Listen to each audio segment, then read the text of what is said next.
राष्ट्रपति के दौरे से सबसे महत्वपूर्ण तस्वीर Su-57 को लेकर होने वाली है, जहां पर दोनों देशों के बीच में संवाद जरूर होगा। आपको बता दें कि रूस ने भारत को Su-57 की टेक्नोलॉजी ट्रांसफर के साथ साथ लाइसेंस ट्रांसफर करने पर भी चर्चा पर जोर दिया है, ऑफर दिया है, यानी कि शुरुआती समय में Su-57 रूस से भारत लाए जाएंगे, लेकिन अगर यह समझौता हो जाता है तो कुछ समय बाद भारत अपने देश के अंदर ही Su-57 का निर्माण कार्य कर पाएगा। रूस की कंपनी ऑलरेडी भारत में आकर दौरा कर चुकी है। HAL का दौरा किया गया था, जहां पर रूस ने माना कि 50% निर्माण कार्य की क्षमता भारत के अंदर मौजूद है। अन्य बची हुई जो निर्माण कार्य की क्षमता है, उसका बनाने का जो सहयोग है वो रूस द्वारा किया जाएगा। सबसे महत्वपूर्ण बात यह भी है कि इसके पहले भी Su-57 की मेकिंग को लेकर लगातार दोनों देशों के बीच में चर्चा हुई, लेकिन भारत ने उस समझौते को ठहराव पर रखा। इसीलिए इस बार कड़ी शर्तों के साथ इस समझौते पर चर्चा होनी है। आपको बता दें कि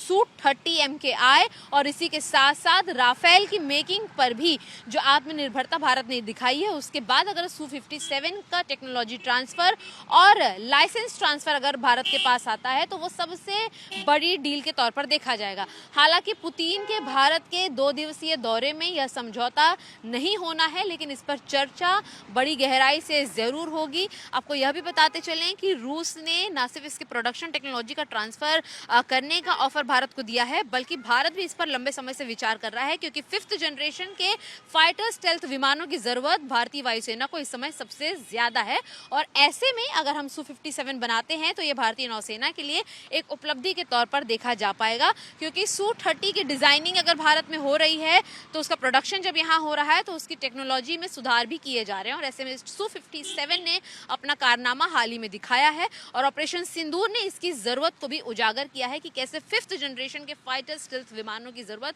भारतीय वायुसेना को है। और ऐसे में ये टेक्नोलॉजी ट्रांसफर पर भारत किस तरीके से प्रतिक्रिया देता है, रूस के ऑफर को किन समझौतों शर्तों के साथ मानता है, पुतिन का दौरा उसमें कितनी राहतें लाता है, यह सबसे महत्वपूर्ण देखने वाली तस्वीर होगी। भारत और रूस के स्ट्रेटेजिक पार्टनरशिप के 25 साल पूरे होने के मौके पर रूस के राष्ट्रपति व्लादिमीर पुतिन नई दिल्ली यात्रा पर आज शाम पहुंच रहे हैं, जहां पर सबसे पहले उनकी मेजबानी प्रधानमंत्री नरेंद्र मोदी अपने 7 लोक कल्याण मार्ग आवास पर करेंगे। इसके बाद व्लादिमीर पुतिन कल सुबह राजघाट जाएंगे और उसके बाद गार्ड ऑफ ऑनर के लिए राष्ट्रपति भवन जाएंगे, जिसके बाद इसी हैदराबाद हाउस में 11:50 के आसपास भारत के प्रधानमंत्री नरेंद्र मोदी और रूसी संघ के राष्ट्रपति व्लादिमीर पुतिन के बीच बातचीत का दौर शुरू होगा। व्लादिमीर पुतिन ने जब सन 2000 में रूस के राष्ट्रपति के तौर पर जिम्मेदारी उठाई थी, उसके बाद उन्होंने भारत को अपना स्ट्रेटेजिक पार्टनर घोषित कर दिया था। उसके बाद से हर साल भारत और रूस के बीच में शिखर सम्मेलन होते रहे हैं।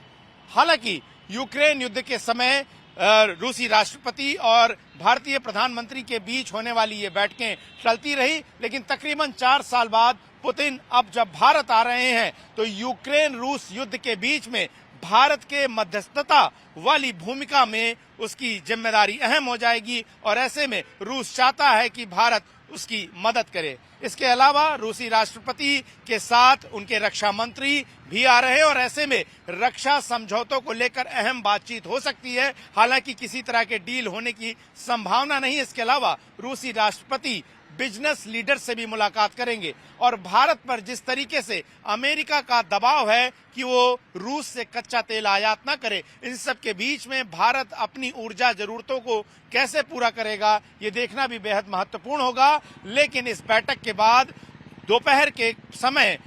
एक प्रेस कॉन्फ्रेंस साझा तौर पर की जाएगी, जिसके बाद इस बैठक से मिले हुए फल को और उनके नतीजों को सामने रखा जाएगा और उसके बाद रूसी राष्ट्रपति तकरीबन 9 बजे के आसपास दिल्ली से रवाना हो जाएंगे। लेकिन 28 घंटे की इस संक्षिप्त यात्रा में भारत और रूस के संबंधों का एक नया अध्याय गढ़ा जाएगा, जहां पर दोनों एक दूसरे की जरूरतों को पूरा करने के लिए वैश्विक मंच पर एक साथ आने जा रहे हैं।